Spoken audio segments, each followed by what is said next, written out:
ወተት የነጻሽ እንደ በረዶ ልስት ያልሽ እንደ ውሃ ኩል ልጥረት ያልሽ ብትሆኝም የሰው ልጅ እንከን ማውጣቱ አይቀርም አንቺ ላይ እኮ።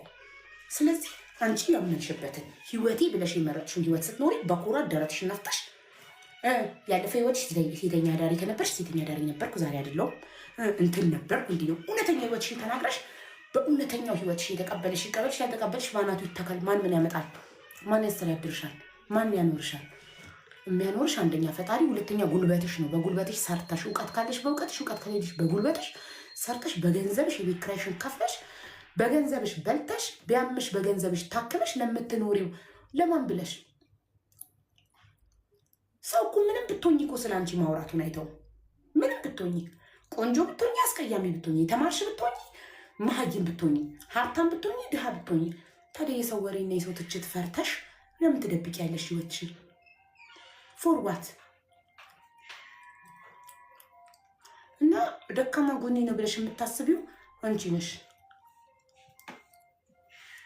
ስለዚህ ህይወትሽን እንዳታፍሪበት። የትኛውን መድረክ ላይ ስትቆሚ ትክክለኛ ማንነትሽን፣ ትክክለኛ ህይወትሽን። እኔ በዚህ ሀሳብ ሙሉ ለሙሉ እስማማለሁ። በዚህ ምድር ላይ ስንኖር የፈለገ ነገር ቢኖረን የፈለገ ነገር ብናጣ ብናምር ብንማር ምን ብንል የሰው ልጅ አቃቂር ማውጣቱ ፈጽሞ አይቀርም። እኔ በዚህ ሀሳብ በጣም ነው የምስማማው። በዚህ ምድር ላይ ምን ብታምሩ ምን ብትማሩ ምን ሀብታም ብትሆኑ ዞሮ ዞሮ ሰው አቃቂር ማውጣቱ አይቀርም።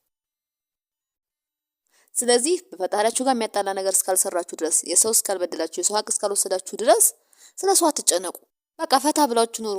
በዚህ ነገር የምንጠቀው አብዛኞቻችን ደግሞ ሴቶች ነን።